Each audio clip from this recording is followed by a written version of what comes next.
kita sambil bercerita aja ya teman-teman. Soalnya hari ini ya kan ada kejadian yang dimana berita yang menggemparkan dunia para gamers nih teman-teman. Yang dimana ada satu institut ya kan yang mencoba untuk memblokir tempat kita bermain game atau membeli game.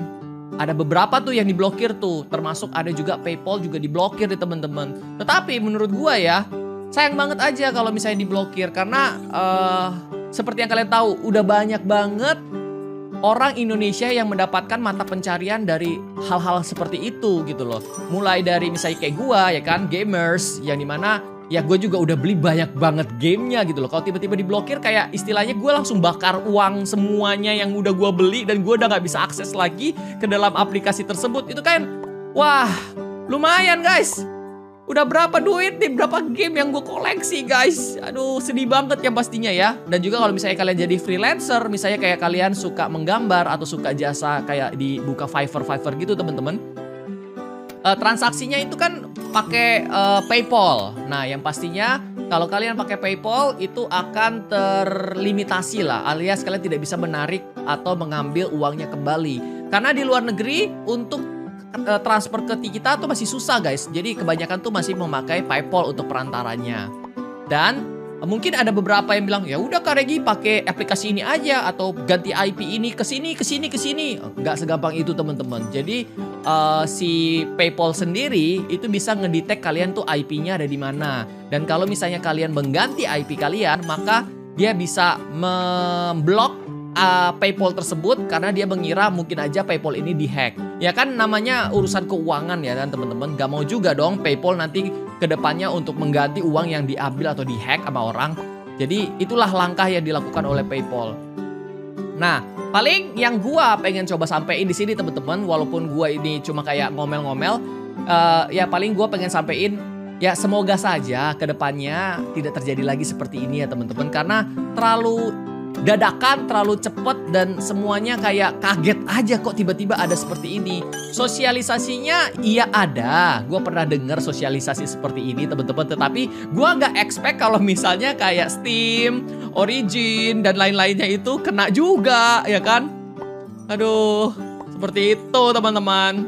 Dan kalau misalnya dikasih alternatif, dikasih solusi, maka kita mungkin bisa terima ya teman-teman. Tetapi ini kan bener-bener langsung diblok dan tidak ada solusi sama sekali untuk kita gitu loh.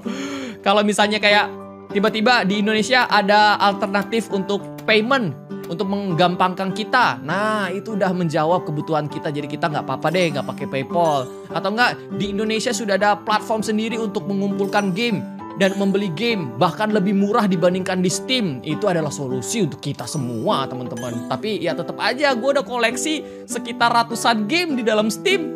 Masa saya harus menghanguskan semua gamenya seperti itu? Walaupun memang ada trik juga sih untuk membukanya ya teman-teman. Tetapi ya masih banyak banget lah yang harus kita pertimbangkan ya teman-teman.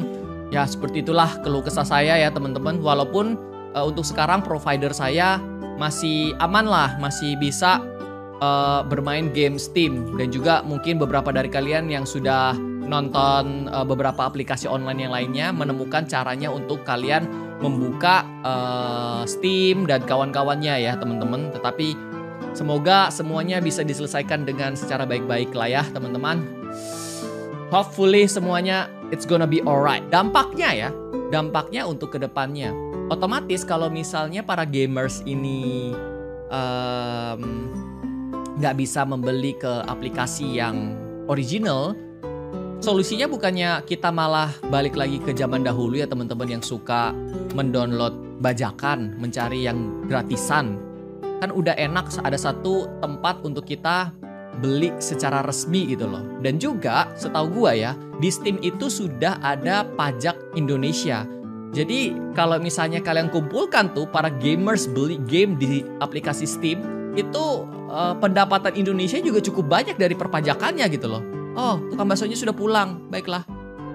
Jadi efeknya lumayan, kalau gue bilang sih lumayan signifikan ya sebenarnya. Tetapi kenapa terlalu cepat gitu loh perubahan yang terjadi?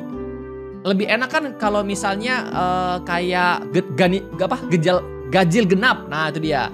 kebijakan ganjil genap yang ada di Jakarta, yang dimana dites dulu ya kan, dites dulu dengan asumsi kita ngetes dulu. Habis itu baru ditanya pendapat sama warganya kayak gimana, bisa nggak? Habis itu baru ditetapkan teman-teman di bagian daerah mana aja yang ganjil genapnya. Jadi ada trial, error, ada feedback, baru benar-benar diresmikan. Jangan tiba-tiba langsung resmi. Peraturannya seperti ini. Wah, seperti itu ya guys. Oke.